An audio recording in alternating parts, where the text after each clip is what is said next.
Good morning. Thank you for watching my video. Thank you very much. I'm having lunch. It's a Monday. It's the 20th. I dug through my attic yesterday. I've got lunch in front of me, so I'm going to be looking away a lot. You want to see what I'm having for lunch? I've got organic whole wheat chocolate pasta with maple syrup and organic butter. I've got 3 pickled eggs with turkey bacon and cheddar. The eggs are organic. And a banana and some water.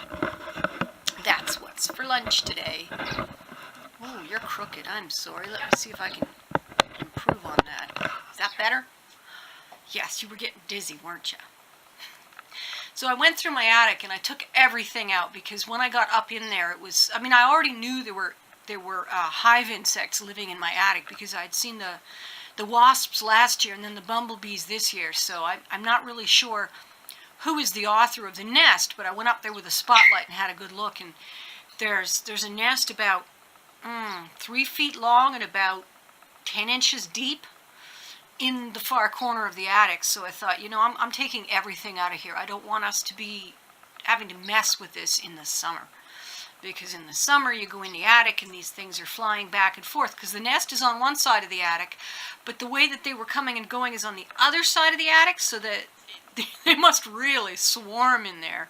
I don't want to deal with that in the summer, so I took everything out. And I'm selling almost all of my Christmas stuff. I kept the seven colored, they're little colored trees, and there's one of each color of the rainbow. And so you line them all up, and a few little gold balls to put on them, and some tiny lights to put on them. And I think there's a garland I kept, or I don't know. But I'm selling the rest. And man, has it been busy. I priced them to sell, and I guess I priced them well, because boy, am I getting busy. I've already sold 4 of the items. I also dragged down all of the old family slides and films. You see, we have, my parents sent to me, or did I pick them up? I don't know. But I acquired the family collection of slides and films, and I digitized them all. And I'm not real happy with the film digitization. The guy who did it really didn't do a good job. But I put it all up on, I scanned all the slides, I put everything up on Flickr.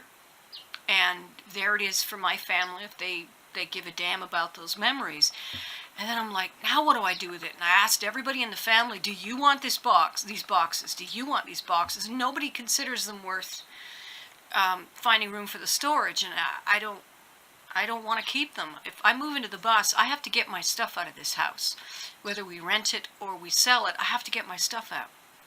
So I hauled it all down, and the slides come with a working slide projector and slide viewer, and the film projector, or the films come with a film projector and camera.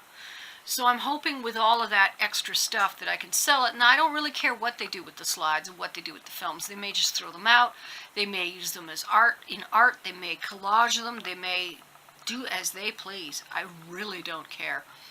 And if anyone in my family cares, well, the time has passed. You missed your opportunity to have control over what happens to these pieces of celluloid.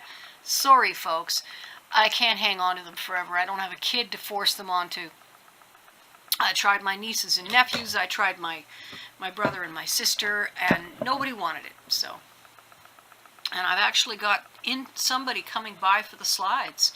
I'm pretty sure he just wants the projector, and I'm going to make him take the slides. So I'm thinking what he's likely to do is empty the slide carriers, like the things that the slides are in, and keep the carriages for his own slides. But maybe he'll use them for art. I don't know. There's a market for vintage photos, right?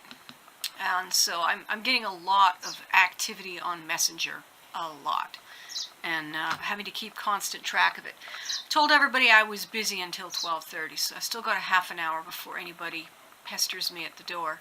I got one person coming at 1 o'clock, someone coming at 2 o'clock, and someone coming after work, which I'm not really clear when that is. When is after work? Is that after 3, after 4, after 5, after 6, after 7? When? Dan worked until 10 last night. So when's after work? That's a really dumb time to tell people. Oh boy, I'm hungry. I don't know. What's on my mind is transgender issues, and it's not, I don't know, it's not something I really want to get into yet. I'm not really ready.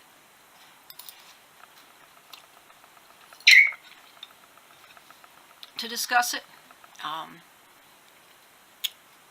Well, all my life I've told people in one form or another that I'm transgender.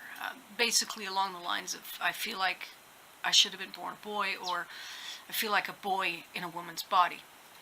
That sort of thing. And I enjoyed dressing my female body, and so I thought maybe that meant I wasn't trans. But in point of fact, I realized that was disassociation. I was dressing the girl in the mirror and enjoying her, as any man would, if she was a real person. And that was kind of where that was coming from. But anytime I ever talked about it with people, they pretty much laughed it off or told me it was an inappropriate conversation and made me change the topic. And there was never anything I could do about it.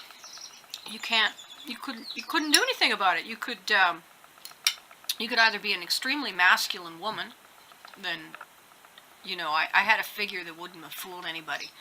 I could have dressed in baggy clothes, I could have chopped off all my hair, and I really love having long hair.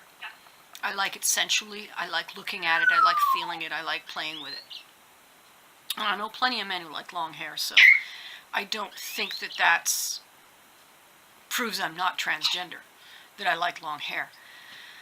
So, I could have gone around as looking very butch, and I would have been criticized continuously by all of the well-meaning people in my life who liked to criticize me. I was forever getting criticized. I'd get criticized for being too assertive. I'd get criticized for being too curt.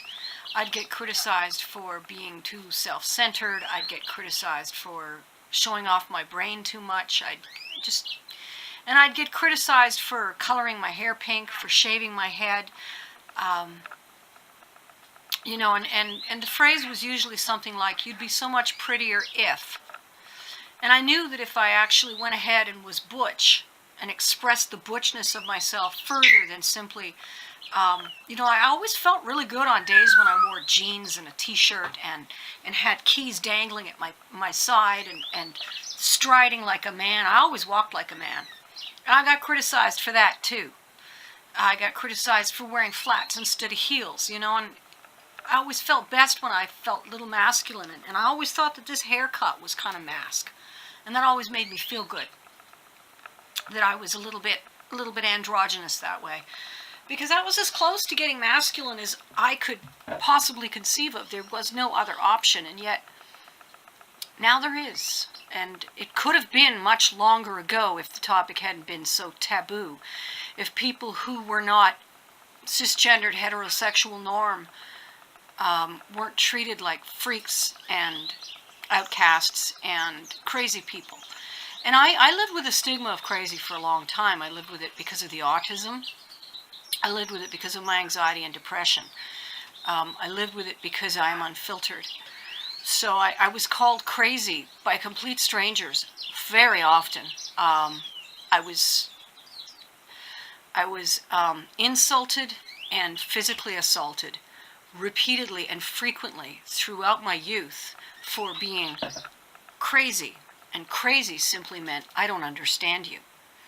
And so certainly I was not going to be pursuant of transgenderism. And it's not like you had an option. I mean, to this day, you still have to get a shrink to decide you're really serious about it, that really there's no other way to solve this problem except to give you a sex change, they call it.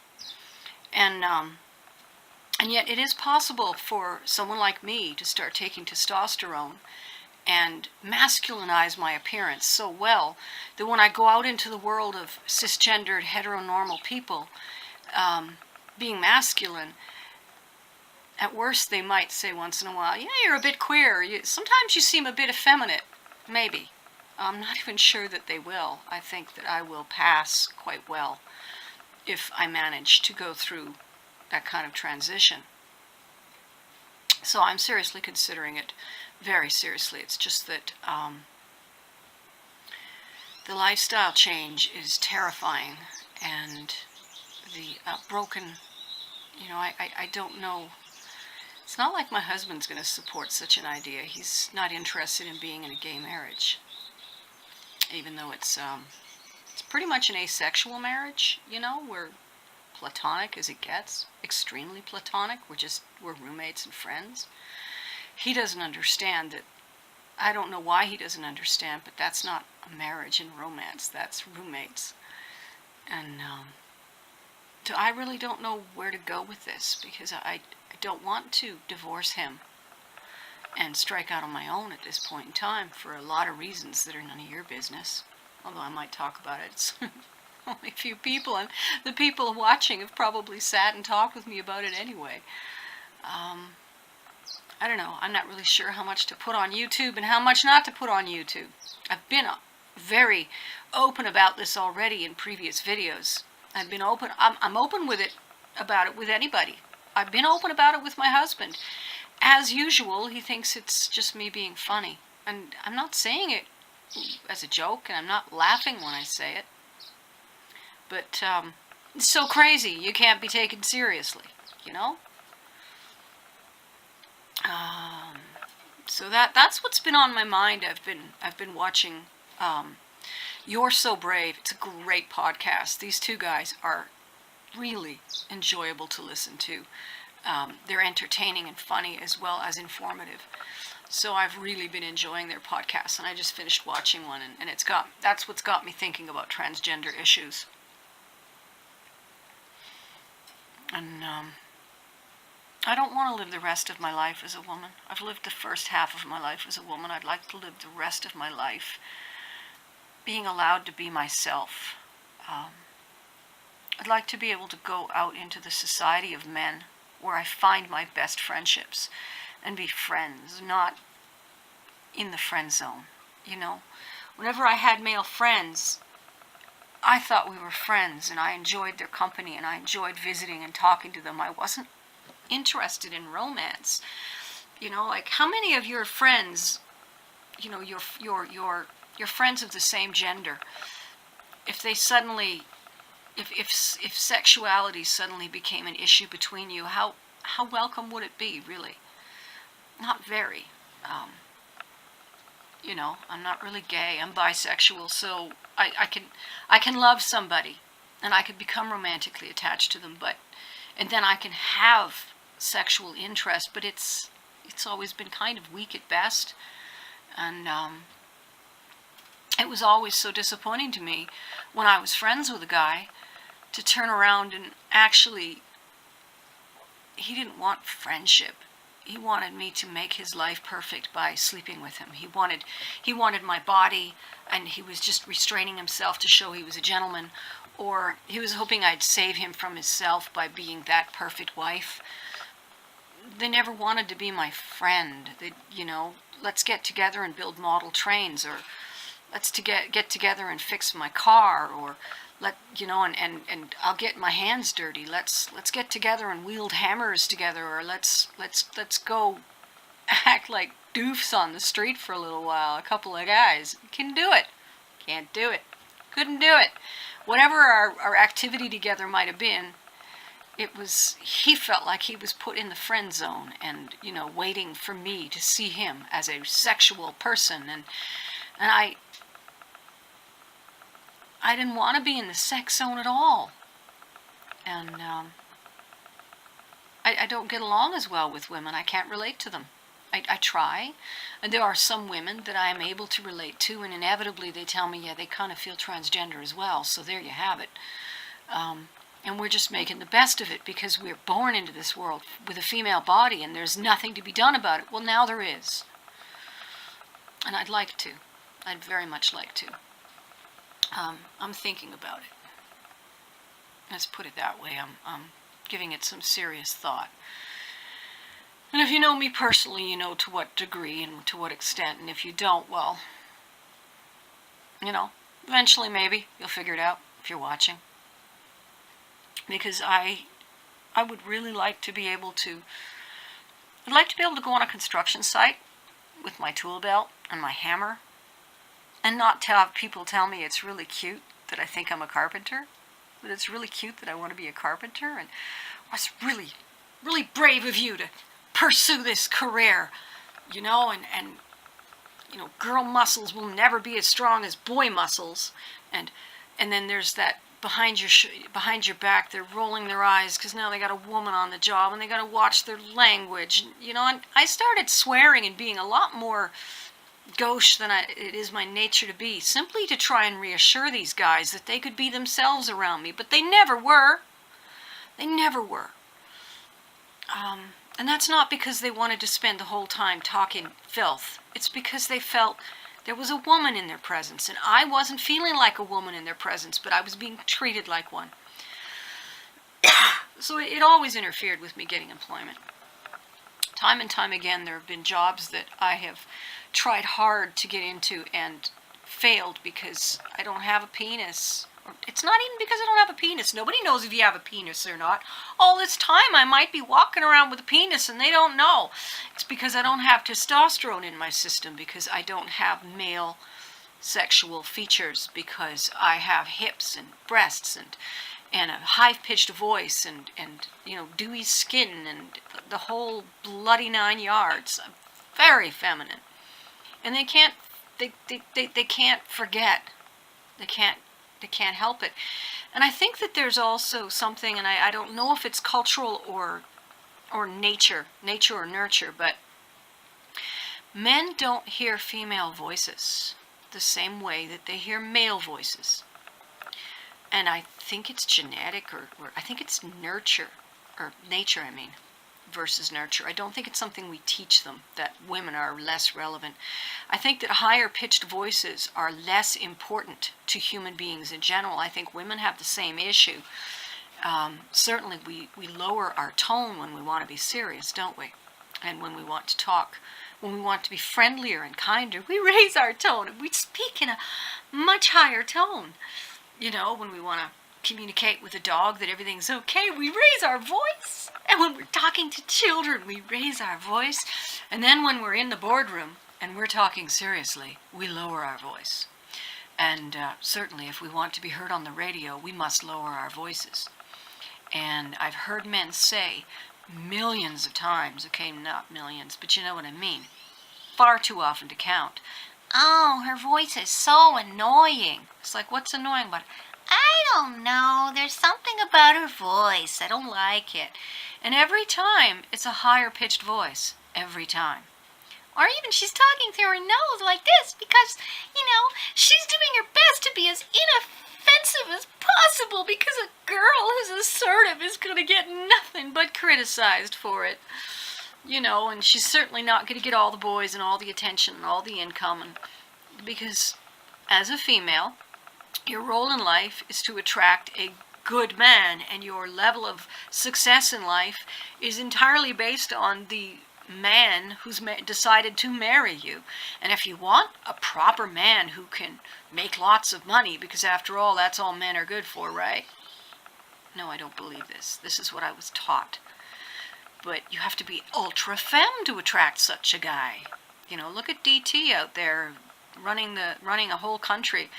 He's very wealthy. He wears fancy suits. He sexually harasses women constantly, and he's attracted to women who put up with that nonsense and come back to him with the ultra femme and the ultra sexy, right?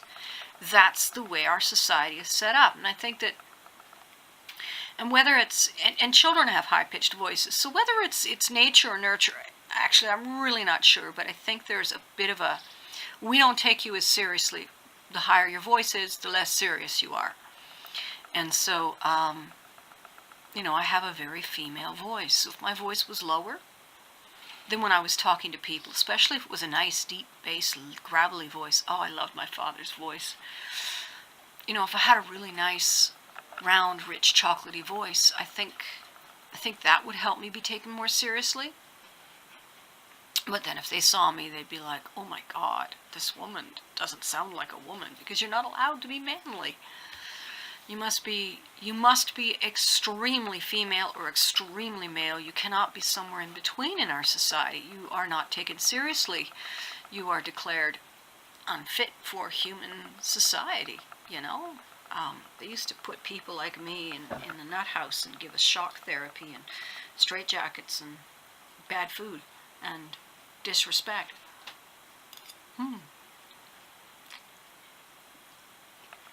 I was taken to psychiatrists at the age of 8 because I was doing poorly in school. I was doing poorly in school because I was bored silly, and none of the kids liked me, so I was also depressed. But it was declared that my problem was laziness, that I was lacking motivation, that I just needed to be treated more harshly, and then my desire to be treated well for praise would ultimately cause me to try harder and therefore succeed.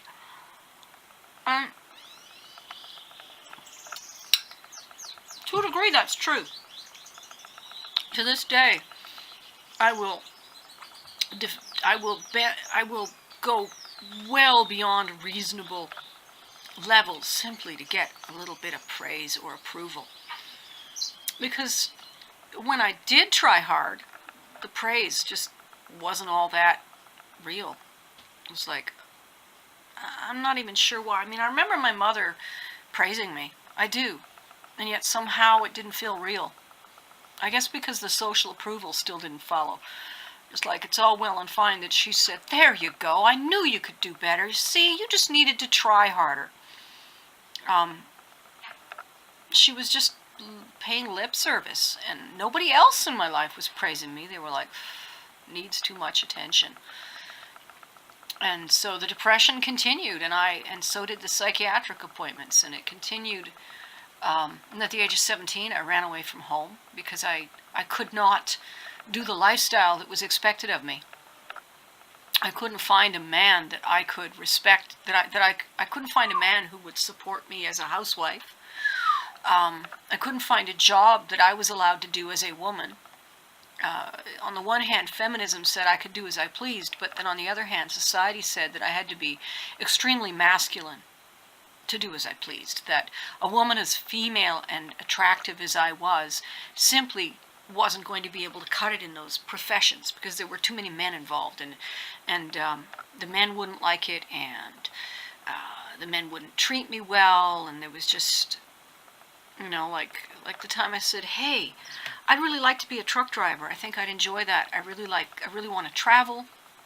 I really like big motors and big machines. I really think that truck driving would be fun. I'd love that. Lots of time to myself, lots of road in front of me. And to this day, I love long distance driving. I still think truck driving could have been a really fun job for me, and maybe it would be, and maybe I'll still think about it. I have thought about it, and I have researched it, and one of the things that gets in the way now is that people who drive truck are abused like crazy by the industry. They're expected to ruin thetheir health for somebody else's profit margin, and so I kind of backed off of that. I've got a message from someone, but I don't know. I don't think she's. I got to turn off the computer, or I'm not going to pay attention to you.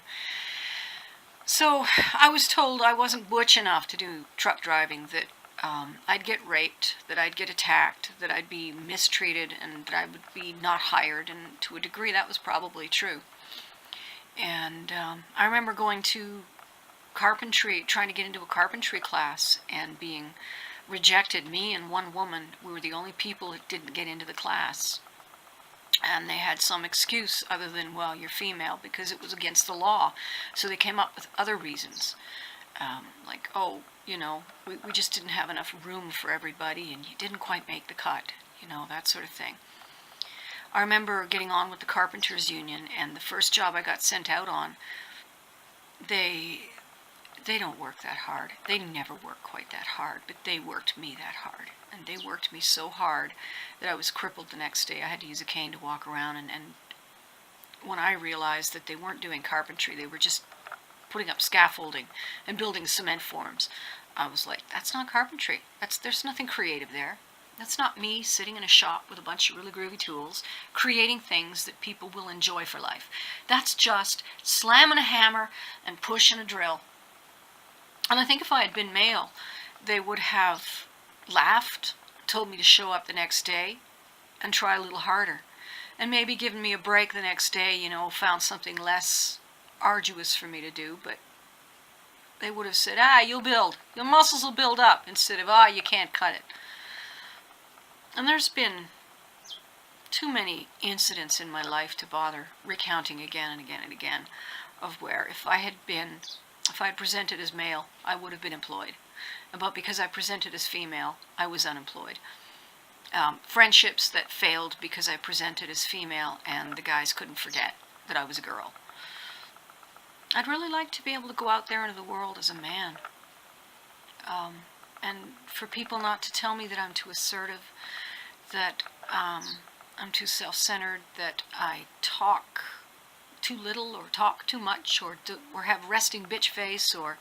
Yeah, I've been criticized for looking angry when I was simply focused and concentrated. What's wrong? Why are you angry? I'm not angry. Well, you look so angry. No, I'm just not arranging my face into a pleasant expression at this moment. Oh, must be the autism. Well, no, it's the masculinity. Men don't. When's the last time you saw a guy running around pasting a big friendly smile on his face 24/7? Oh, wait. He was probably gay or transgender, wasn't he? Like he had to be really, really careful with everybody. So, yeah, I think my personality would wear better on people if I was in a boy body. I'd really like to spend the second half of my life, since I got exactly as many years ahead of me as behind me. I'd like to spend it as a man. I really would. We'll see what the future holds. These days, medicine can work miracles. Alrighty. Talk to you later.